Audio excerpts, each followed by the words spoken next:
Hola amado, Dios te bendiga, buen día. Qué bueno saludarte en este momento. Deseo grandes bendiciones para tu vida. Hoy quiero invitarte a estudiar la palabra del Señor. Nos corresponde leer el capítulo número 15 del Evangelio según San Lucas. En este capítulo aparecen parábolas que nos dan grandes lecciones sobre el reino de Dios y la alegría que hay en el cielo cuando un pecador se arrepiente. La primera parábola va del versículo 1 al versículo 7 y es la parábola de la oveja perdida. Jesús nos enseña sobre la búsqueda que tiene, una búsqueda intensa por los perdidos. Tú y yo que estábamos perdidos, pero Cristo vino a rescatarnos.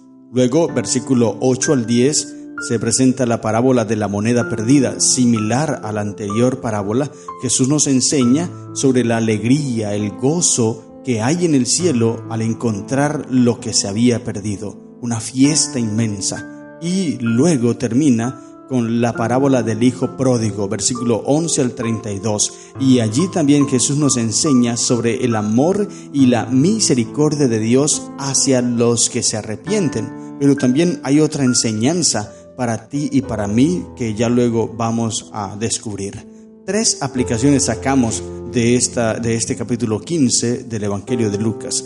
Primero, la parábola de la oveja perdida nos enseña sobre la importancia de buscar y rescatar a los que se han alejado de Dios.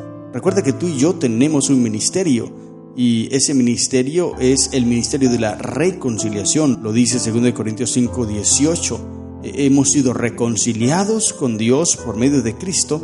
Ahora Él nos ha dado el ministerio de la reconciliación, así que debemos ir a buscar las personas y traerlas a los pies de Cristo Jesús. Segunda aplicación, la parábola de la moneda perdida nos enseña sobre la alegría de encontrar la salvación. 1, alegría en el cielo cuando un pecador se arrepiente, hay gozo, hay fiesta. Y 2, el que encuentra la salvación, el que acepta a Cristo y le entrega su vida, siente gozo y felicidad. Y tercera aplicación que encontramos en este capítulo, la parábola del hijo pródigo nos enseña sobre el amor y la misericordia de Dios hacia aquellas personas que se arrepienten. Amén. Interesante esto. Entonces te invito a leer el capítulo 15 del Evangelio según San Lucas para que puedas llegar a una conclusión en tu vida y encuentres alegría, gozo y regocijo al llamarte hijo de Dios. Dice la Biblia, Lucas 15, se acercaban a Jesús todos los publicanos y pecadores para oírle, y los fariseos y los escribas murmuraban diciendo, este a los pecadores recibe y con ellos come. De acuerdo a esto, 1, los pecadores y los publicanos, mira que los coloca aparte, pecadores, aquellas personas que buscaban la justicia de Cristo, aquellas personas que querían encontrar salvación, y los publicanos que se consideraban perdidos o los consideraban como perdidos, no tenían oportunidad. Para el pueblo un publicano era lo peor que había, un tirano, porque los robaba y muchas cosas. Así que ellos decían que los publicanos no tenían oportunidad. Pero mira que Jesús los recibe y los fariseos y los escribas murmuran diciendo que a los pecadores recibe y come con ellos. Entonces, ¿qué evangelio tenían los escribas y los fariseos? Yo me pregunto, ¿qué evangelio tenían? ¿A quién le predicaban ellos? Porque si no querían que los pecadores estuvieran con Jesús, para ellos ya estaban perdidos. Entonces, ¿a quién le iban a predicar? ¿Solamente a los que estaban en la iglesia? ¿Sabes que hoy día sucede algo similar? A veces pensamos que el evangelio solamente es para los que están en la iglesia. Y si interrumpimos el culto un momento para salir a la calle y llevar literatura, entregar un mensaje, entonces ya eso nos parece terrible. Y no, que eso no se puede porque no podemos interrumpir, tenemos que estar en la iglesia. O sea, tenemos más bien es que salir de las 4 paredes de la iglesia e ir a las casas de las personas y llevarle el mensaje de salvación. ¿No es esta la misión que Cristo nos ha puesto? A esto nos envió y fue lo que explicó Jesús a través de esta parábola, porque aquellos hombres se molestaron cuando vieron que los pecadores estaban buscando a Jesús. Hoy día, como te dije, muchas personas se molestan cuando hay bautismos, atacan los bautismos, dicen que es que los pastores solamente quieren lavar personas, lavar gentes, y un montón de críticas lanzan hacia ese proceso. son personas parecidas a los escribas y los fariseos. Estaban murmurando, o estaban con ira, furiosos, porque allí estaban los publicanos y los pecadores. No sé si estoy hablando para alguien que se haya molestado en algún momento cuando hubo bautismos en la iglesia. No sé, tal vez no me consultaron. ¿Y cómo es posible que no me consultaran si se podía bautizar? O sea, hay muchas personas que pretenden saber si una persona es correcta o no está correcta para bautizarse, si una persona es idónea más bien o no es idónea para bautizarse. ¿Quién te ha dicho a ti que tú eres juez para la salvación de las personas? Nadie. El Señor no nos puso en ese trabajo para nada, porque tú no conoces la obra del Espíritu Santo, tú no sabes cómo trabaja el Espíritu Santo en el corazón de una persona. Por eso cuando una persona decide aceptar a Cristo por medio del bautismo, claro, sí, nosotros tenemos que hablarle sobre las implicaciones del bautismo y todo, pero tú y yo no podemos saber cómo está el corazón de esa persona, por eso no se le puede negar el bautismo a ninguno. Estos hombres entonces trataban de detener esta obra y Jesús les enseña, le dice, versículo 3, Él les refirió una parábola diciendo: ¿qué hombre de vosotros teniendo 100 ovejas, si pierde una de ellas, no deja las 99 en el desierto y va tras la que se perdió hasta encontrarla? Y le enseña que eso fue lo que hizo Él. Aquí algunos interpretan este texto como los mundos. Esta oveja se refiere a la tierra. Hay otras 99 que quedaron sin pecado, pero nosotros caímos, la tierra cayó y entonces Jesús vino a rescatar. Podría significar esto, no quiere decir que sean 99, sino que podrían ser muchos más, pero se da un número allí específico para demostrar lo que Jesús hizo al venir a esta tierra. Porque somos esa oveja perdida, nos descarriamos, el enemigo vino, sembró la semilla del pecado y floreció aquí porque le dimos entrada al pecado. Y ahora Jesús vino, Emmanuel, Dios con nosotros, vino a esta tierra y nosotros vimos su gloria como Hijo de Dios, lo dice Juan y Hebreos. Entonces ese Dios maravilloso vino a rescatarnos, vino a buscar y a salvar lo que se había perdido. Este es Cristo Jesús.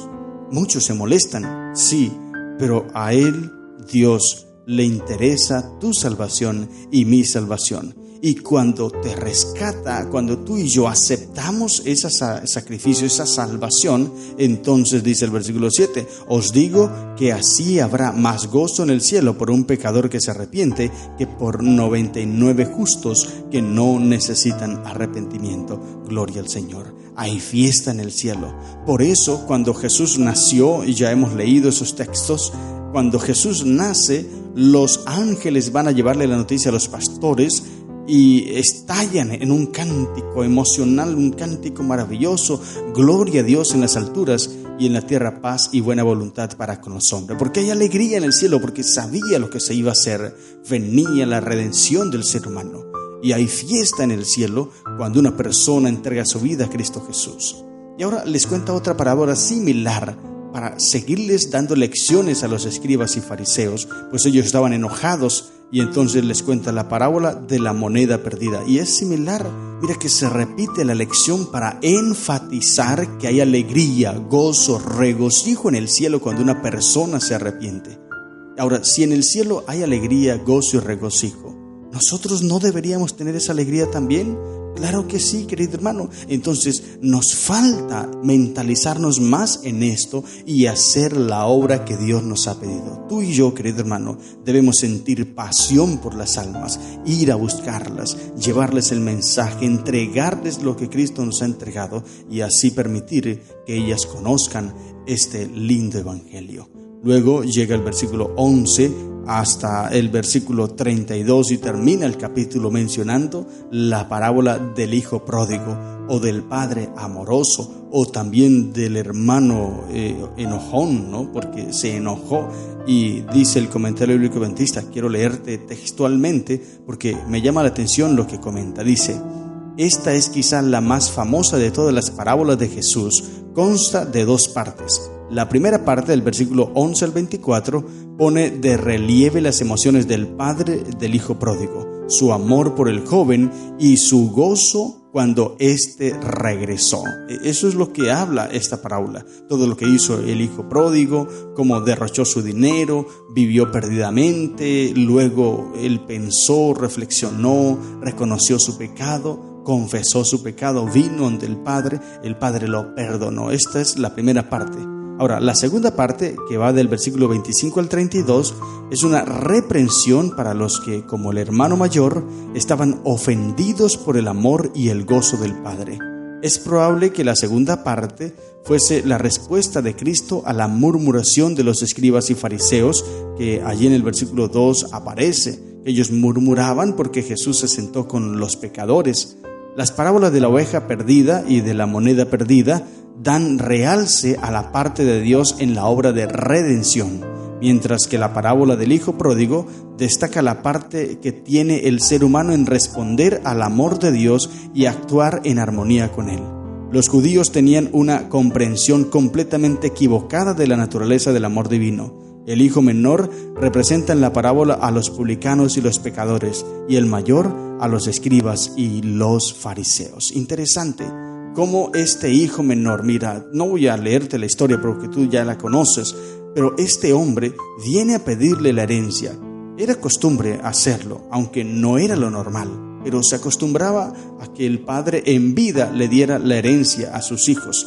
No era lo normal, como te dije, pero se acostumbraba a hacer. Entonces el padre le dio la herencia y él se fue a vivir perdidamente. Hizo cosas terribles. Y lo más terrible que hizo es que fue a criar cerdos. Mira, para un judío, el criar cerdos era lo más bajo que había, porque en la ley de Moisés no se permitía, pues el cerdo era un animal inmundo y ellos no debían tener ningún contacto con estos animales ni criarlos, porque se contaminaban. Pero este joven no solamente fue a criar cerdos, a cuidar cerdos, sino que quería comer del alimento de los cerdos. Cayó en lo más bajo que podía caer.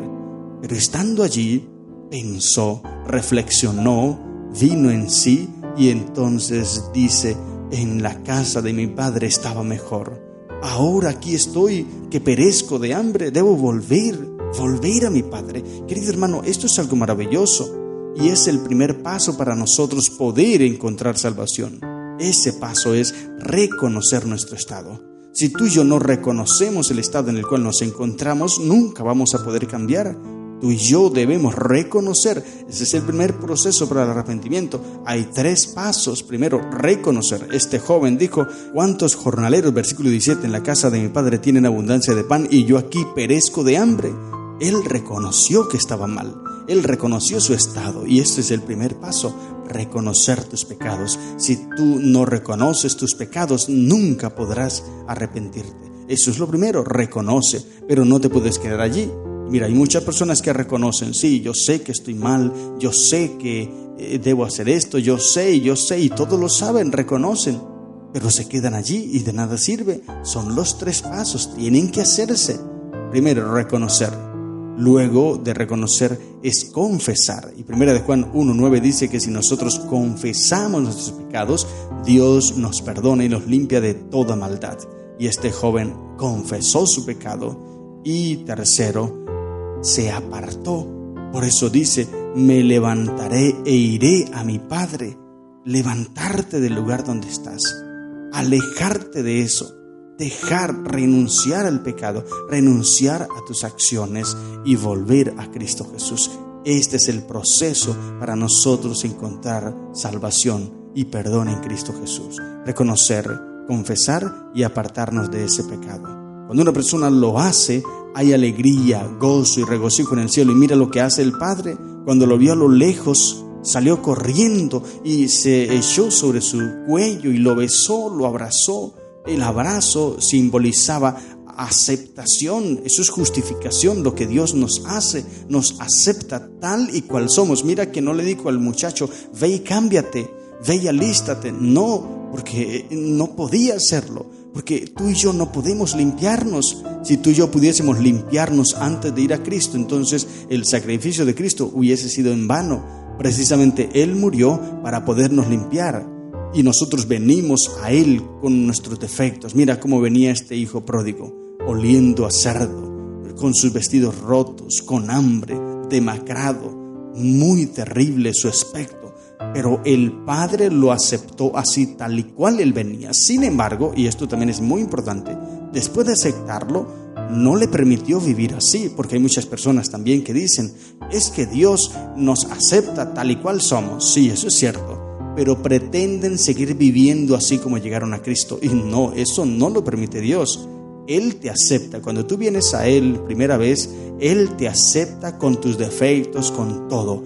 Pero luego de allí que te acepta, que se llama justificación, ahora entras en un proceso que se llama santificación. Y ese proceso es un cambio que debe haber en tu vida, y ese cambio lo produce Dios. Pero si tú no vienes a Él, entonces nunca vas a producir ese cambio, o nunca se va a producir ese cambio, más bien en tu vida. Mira, el joven, tan pronto llegó, el padre, pues le dijo al padre lo que tenía que decirle, pero el padre, versículo 22, mire, lo interrumpe, no le deja decir todo. El padre le dijo a sus siervos, sacad el mejor vestido y vestidle, y poned un anillo en su mano y calzado en sus pies, y traed el becerro gordo y matadlo, y comamos y hagamos fiesta. Nótese bien el proceso que hay. El joven llegó tal cual era. El padre lo aceptó así como Dios nos acepta a nosotros, pero no le permitió seguir viviendo de esa manera, porque lo cambió, le cambió sus vestiduras, lo limpió, porque entró en el proceso de santificación. Querido hermano, este es el proceso. Por eso los cristianos no podemos seguir con las mismas costumbres de antes. Ya Cristo nos ha aceptado tal cual y somos. Ahora tenemos que ser transformados de gloria en gloria por el mismo Espíritu. A la imagen de Dios tenemos que ser transformados, y el Espíritu Santo hace ese trabajo en nosotros. Pero si tú no vas a Él, nunca se va a poder efectuar ese cambio. Ahora, las demás personas se van a enojar, molestar, como el hermano mayor cuando llegue y encuentra la fiesta que hay. A él no le gustó, así como hoy día hay muchas personas que se molestan cuando hay bautismo. Yo no sé qué piensan esas personas, qué pasa por sus cabezas. Se molestan, se enojan y tratan de ponerse en contra de los bautismos. Ponen trabas aquí y allá para que no hayan bautismos y empiezan a criticar a la iglesia. ¿Qué está pensando una persona de estas? Si Cristo nos ha enviado a esto, a predicar, llevar el evangelio, ya lo leímos, Marcos 16, 15, 16, y de predicar el evangelio a todo el mundo. El que creyere y fuere bautizado será salvo, y el que no creyere será condenado. Es una orden que Dios nos ha dado, y nosotros debemos ir con gozo, alegría y regocijo a predicar el mensaje de salvación. Y cuando la gente se arrepienta y entregue su vida a Dios, debe ser un momento de fiesta para la iglesia. Debe ser un momento de alegría cuando se realiza una ceremonia bautismal. Debe ser alegría, gozo, porque hay momento en que las personas entregan su vida, dejan el pecado y vuelven a Cristo Jesús. Ora al Señor Jesús y empieza a que en tu vida haya este gozo, el gozo de la salvación que solamente Cristo te puede dar. Estas son las lecciones que encontramos en el capítulo 15 del Evangelio según San Lucas. Que el Señor te bendiga. ¡Feliz día!